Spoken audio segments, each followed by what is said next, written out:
Très bonne question, à laquelle c'est un petit peu difficile de répondre. J'avoue que j'évite de compter parce que je pense que ça pourrait vite être beaucoup, mais aussi parce que c'est un choix et parce que je le veux. C'est-à-dire que on peut vraiment, un des gros avantages, c'est qu'on gère son travail à sa manière, à son rythme. Et donc, on peut faire plus ou moins d'ateliers. S'il y a des périodes où j'ai moins le temps, moins l'envie, je fais moins d'ateliers. Des périodes où je sais que je vais avoir davantage de temps, où les filles ne sont pas là, où elles sont en vacances, ou en camp, ou n'importe. Mais je vais essayer de fixer davantage pour que ça n'empiète pas trop sur la vie de famille. Et donc voilà, par rapport à ça, je vais vraiment pouvoir moduler. Après, c'est selon chacun, comme je disais, selon le nombre d'ateliers qu'on a envie de faire par mois, les challenges qu'on se lance ou qu'on décide de réaliser.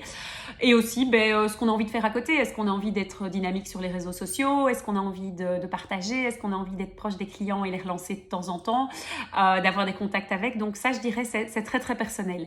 Et puis, il faut savoir aussi que sur l'organisation, par exemple, d'un atelier, je vais avoir une partie, mais pas le choix. Je vais faire l'atelier. Bon, il peut être en virtuel actuellement ou même ça restera après. On peut s'adapter.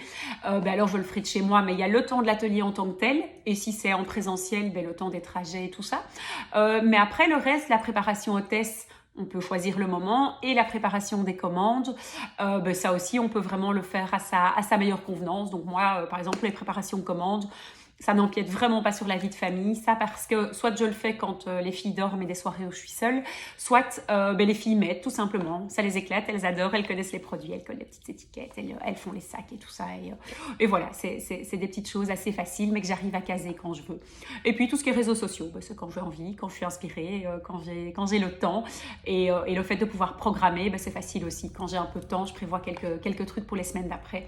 Et puis ça part au moment voulu. Donc voilà, tout ça s'adapte et on trouve son rythme. Donc je dirais qu'il y en a vraiment pour tous les rythmes et pour toutes les envies selon le temps d'investissement qu'on a envie d'y consacrer. Et évidemment, en fonction de si on fait ça à titre complémentaire ou à titre dans l'optique de déboucher sur un titre principal, on s'investira évidemment différemment là-dedans aussi pour accroître son activité.